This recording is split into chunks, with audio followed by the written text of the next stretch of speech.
I still remember the day my morning workout routine nearly drove me to tears in front of a group of strangers at the gym. Within minutes of starting my routine, I felt like I was going to pass out, and it wasn't just because I'd forgotten to eat breakfast that morning. What I didn't realize until later was how many people around me were silently suffering through their own early morning sessions, forcing themselves into a state of exhaustion before they even had a chance to enjoy the day. But what really broke me was when I realized that our bodies aren't meant for this kind of stress and strain, especially not first thing in the morning. The constant pressure to push ourselves further, faster, and longer is a recipe for disaster, and I didn't know it yet. But my own body would soon be paying the price. As I continued with my daily routine, I started to notice something odd. People who worked out early were often more irritable throughout the day. They'd snap at their coworkers or family members over minor things, like a dropped pen or an uneven coffee order. And it wasn't just because they were tired, but also because their bodies were struggling with cortisol levels that had been artificially boosted by their morning workout. And what really got me thinking was when I stumbled upon some research on cortisol's impact on our brains. It turns out that chronically elevated cortisol can rewire our brain chemistry to make us more anxious and less resilient, which means those who are pushing themselves too hard in the mornings might actually be making their mental health worse over time. But here's the part that still doesn't add up. Many people swear by morning workouts as a way to boost energy, improve focus, and even increase productivity. They claim it sets them up for success and gets their day off on the right foot, but I'm starting to think they're missing something crucial about how our bodies respond to stress. The more I dug into this topic, the more I realized that we're often sold a lie by the fitness industry, that we need to push ourselves to exhaustion in order to be productive and successful. But what if I told you there's a better way? One that prioritizes recovery over exertion, flexibility over rigidity, and actually gets us more done in less time. As I experimented with this new approach, I started to notice something amazing.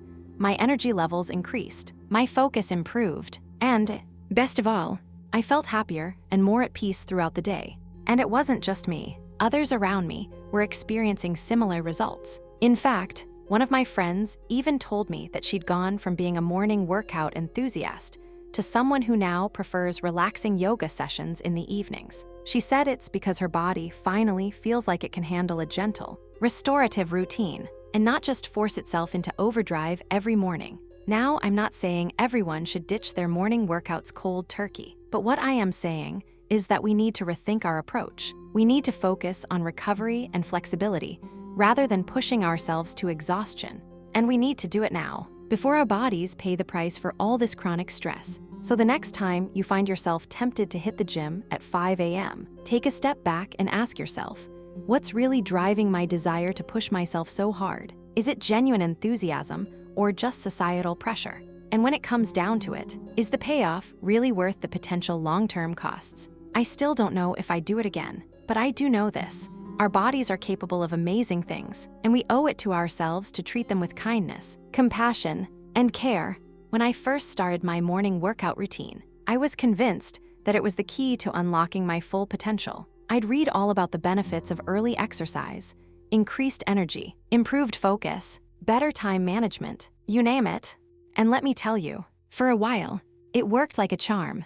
I felt like a new person, ready to take on the world. But as time went on, I started to notice something strange happening. My body began to feel stiff and sore all the time, no matter how much stretching or foam rolling I did afterwards. And don't even get me started on my sleep. Suddenly, I was having trouble falling asleep at night. And when I finally did drift off, I'd wake up feeling groggy and exhausted. It wasn't just physical, either.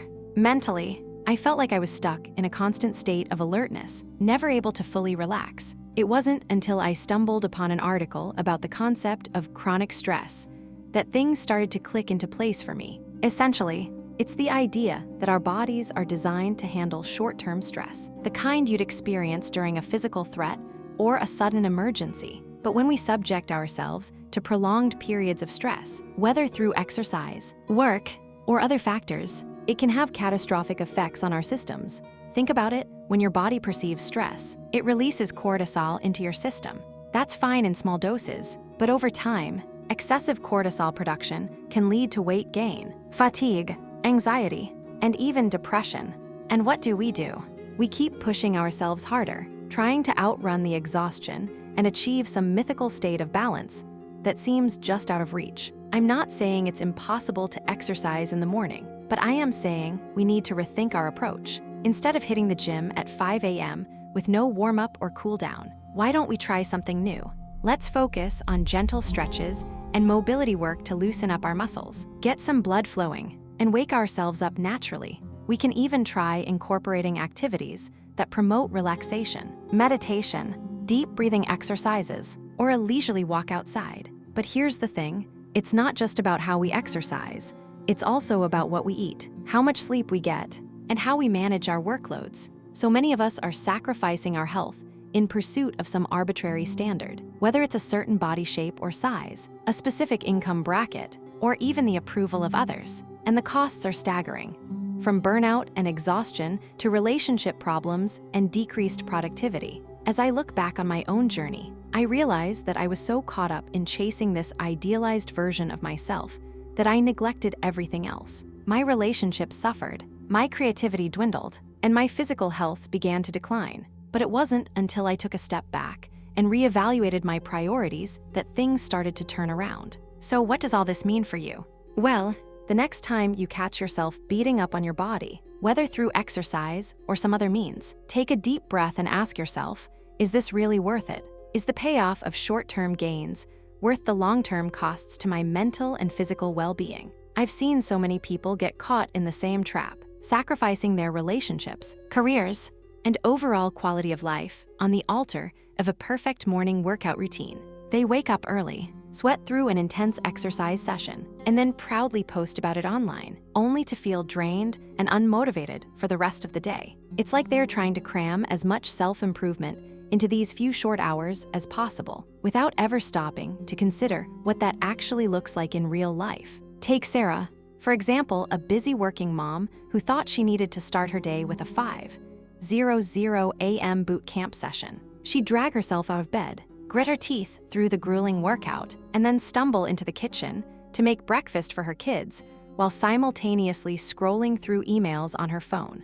But after a few weeks of this, Sarah started to feel like she was just going through the motions, exhausted, resentful, and wondering if it was all worth it. It's not that exercise isn't beneficial for most people. It is.